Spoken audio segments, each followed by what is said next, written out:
I'm on a mission to try every restaurant in Edmonton. And today we're trying fn'za.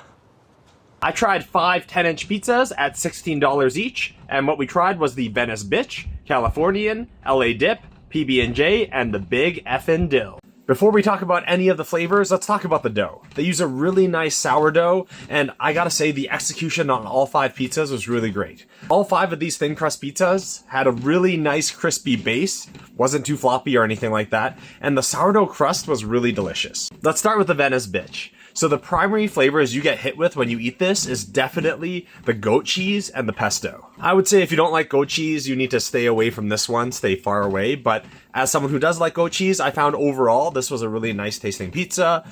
I will say though, you can't really taste the artichokes, which is a shame because I really like artichokes. I would say this one's like a 6.75. Next up, we got the Californian. I would say the flavors to this one came together really well. Like the arugula, the balsamic, the goat cheese, and the apple flavor, like everything kind of came together and it tasted really balanced, and this one was really good. In fact, this one was my wife's favorite.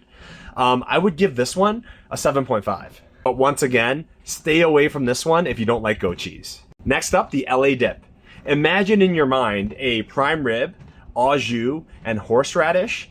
Now throw in mozzarella flavor, and that's what this tastes like, and honestly, I'm a fan. I will say though, this dish is pretty horseradish forward, and it might not be for everybody, but for me, it was a great balance and it tasted great. For me, this was a 7.75 and my favorite out of the 5 we tried. Next up, we got the PB&J, which really just stands for pineapple, bacon, and jalapeno. The name is a little bit disappointing because me personally, I would love to try a peanut butter and jelly pizza, though it would probably not be very good. Still, I would like to try it. At any rate, to be honest, this basically tasted like a pretty standard Hawaiian, and the jalapeno flavor didn't really come through for me. I'm not really sure why, they're clearly there, but for me, it tasted like a pretty standard Hawaiian. I do like Hawaiian pizza though, so I mean, I would still give this like a 6.5, but there really wasn't anything special about this. And lastly, we tried the Big Effin' Dill. So the dill and pickle flavor in combination with the cheese, I actually really liked this. I am a big pickle fan though, so I don't know if this would be for everybody,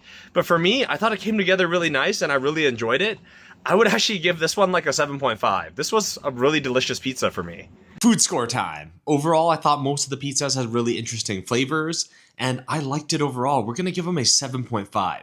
This score might sound a little bit high overall, especially for me and especially for what I said about some of the flavors, but keep in mind, and let me reiterate, the dough is pretty awesome here, and it kind of pulled up the overall score. Also, keep in mind, food score does not take into account cost, so it's just strictly how the food was.